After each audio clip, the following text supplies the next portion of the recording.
Hello student. तो आज हम लोग पढ़ने वाले इस वीडियो में वाच्य के बारे में। हिंदी ग्रामर के अंतर्गत एक टॉपिक आता है छोटा सा वाच्य, जिसको इंग्लिश में वॉइस कहा जाता है। ठीक है, तो आइए हम लोग पहले समझते हैं कि वाच्य होता क्या है। तो कर्ता, कर्म या भाव, भाव का जब बात आएगा तो यहाँ पर क्रिया समझेंगे। क्या समझेंगे? क्रिया। भाव वाच्य होता है, यानी कि वॉइस होता है, लेकिन उसको हम क्रिया के अंतर्गत रखते हैं। तो कर्ता, कर्म या भाव के अनुसार क्रिया के रूप परिवर्तन को वाच्य कहते हैं। यहाँ पर सब्जेक्ट के अनुसार या ऑब्जेक्ट या क्रिया के अनुसार जब वाक्य में परिवर्तन होता है तो उसके रूप परिवर्तन को क्या कहा जाता है? उसके रूप परिवर्तन को हम लोग वाच्य कहते हैं। जैसे में आइए हम समझते हैं एक एग्जाम्पल के द्वारा।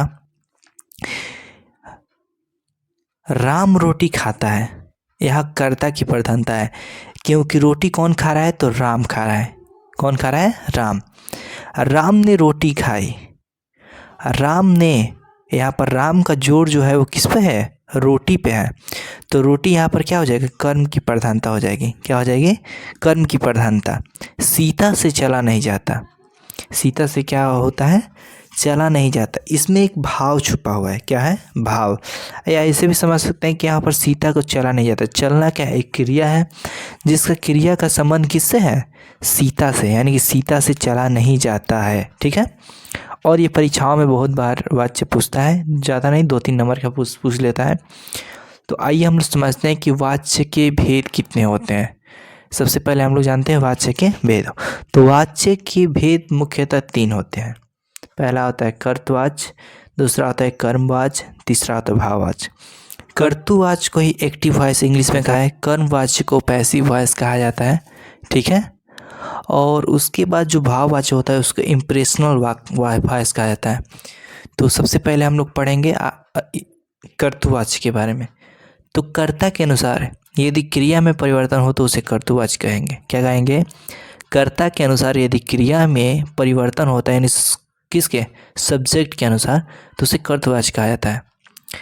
जैसे में यहाँ पर देखते हैं, राम रोटी खाता है। क्या खाता है? राम रोटी खाता है। तो राम का संबंध किससे है? खाना से है, यानी कि यहाँ पर राम का प्रधानता है। सब्जेक्ट का यहाँ पर क्या है? प्रधानता है। सीता भात खाती है, यहाँ पर लड़की हुई सीता, तो सीता के अनुसार क्या आ गया? खाती आ गया। राम यहाँ पर आया तो यहाँ पर खाता आ गया, यानी कि देखिए सब्जेक्ट के अनुसार क्या हो रहा है? यहाँ पर क्रिया में परिवर्तन हो रहा है।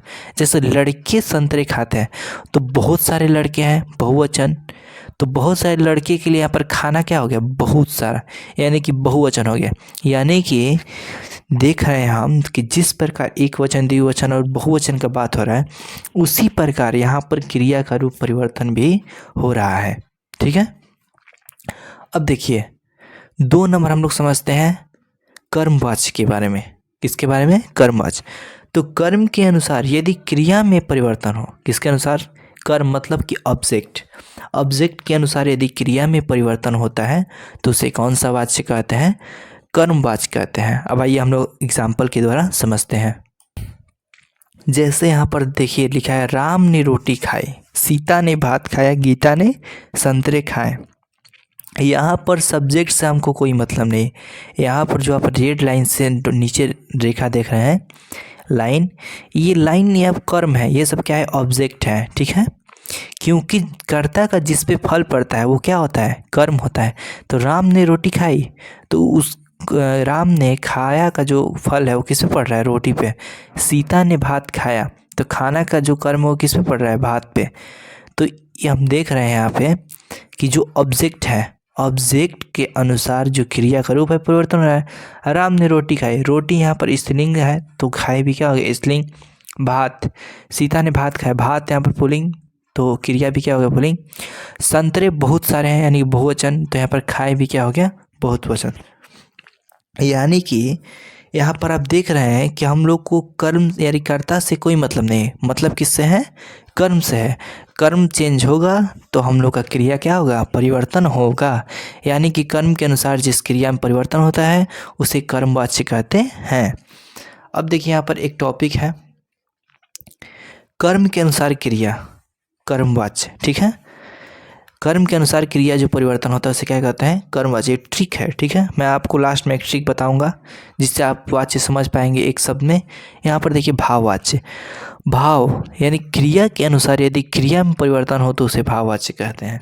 यानी कि क्या होगा कि जो हम लोग का क्रिया होगा, क्रिया के वजह से ही क्रिया में कोई क्या होगा, परिवर्तन होगा, तो उस सेंटेंस को हम लोग क्या कहेंगे, भाववाच्य।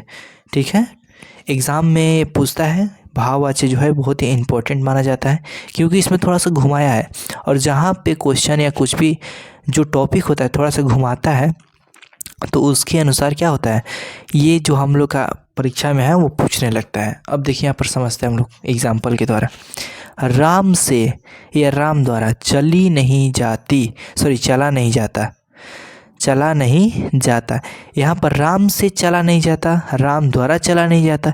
यहाँ पर जो क्रिया है चलना वो तो समान है, लेकिन इसके अनुसार यहाँ पर क्या हो रहा है कोई परिवर्तन नहीं हो रहा है। यहाँ पर देखिए सीता से चला नहीं जाता, यानी कि चलना भी यहाँ पर समान है और जाता भी यहाँ पर क्या है, समान है। यानी कि दोनों क्रिया क्या है, दोनों क्रिया इक्वल है, दोनों क्रिया क्या है, बराबर है।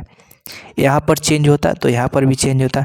सीता से या सीता द्वारा चला नहीं जाता, लड़कों से या लड़कों द्वारा क्या होता है, चला नहीं जाता।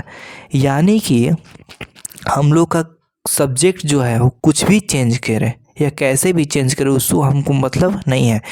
जब क्रिया द्वारा क्रिया में परिवर्तन होगा तभी हम लोग को उसे भाववाच्य कहना है। या आप ऐसे भी समझ सकते हैं कि भाववाचक का जो उदाहरण होता है हमेशा ऐसे ही देता है, राम द्वारा चला नहीं जाता, सीता द्वारा चला नहीं जाता, मेरे द्वारा पढ़ा नहीं जाता। हमेशा कुछ ऐसा वाक्य देगा जिससे कुछ भाव व्यक्त होंगे। क्या होंगे, भाव व्यक्त। जैसे में लड़कों से चला नहीं जाता, यहाँ पर एक भाव है कि लड़कों से क्या हो रहा है, चला नहीं जा रहा है। तो जहाँ पे भाव व्यक्त होगा वहाँ पर भाववाच्य आता है। ठीक है, अब देखिए यहाँ पर एक नोट लिखा है भाववाच्य के बारे में। भाववाच्य में कर्म नहीं होता है, भाववाच्य में कर्म नहीं होता है एवं कर्ता से भी कुछ लेना देना नहीं होता है, और इसमें अकर्मक क्रिया का प्रयोग होता है। यानी कि सकर्मक क्रिया किसे कहते हैं, जिसके साथ कर्म आता है, लेकिन जिसके साथ कर्म नहीं आता है तो उसको क्या कहा जाता है, उसको अकर्मक क्रिया कहा जाता है। यानी कि भाव आज वाच्य में अकर्मक क्रिया का क्या होता है, प्रयोग होता है। जैसे यहाँ पर आप देख रहे हैं, यहाँ पर लड़कों से चला नहीं जाता, क्रिया का संबंध क्रिया से है, यहाँ पर कर्म तो आपको दिख नहीं रहा है। ठीक है, इसको संक्षेप में एक ट्रिक द्वारा हम लोग याद कर सकते हैं, याद रख सकते हैं। कर्ता के अनुसार क्रिया परिवर्तन कर्तृवाच्य, कर्म के अनुसार क्रिया परिवर्तन कर्मवाच्य, भाव क्रिया के अनुसार क्रिया परिवर्तन भाववाच्य। आप इसको एक ट्रिक के माध्यम से शॉर्टकट में याद रख सकते हैं। तो आई होप, मैं आशा करता हूँ कि आप लोगों को जो वाच्य मैंने आज वीडियो में पढ़ाया वो आप लोगों को समझ में आया होगा। तो अब हम मिलेंगे कि अन्य वीडियो में किसी अन्य टॉपिक के साथ। धन्यवाद।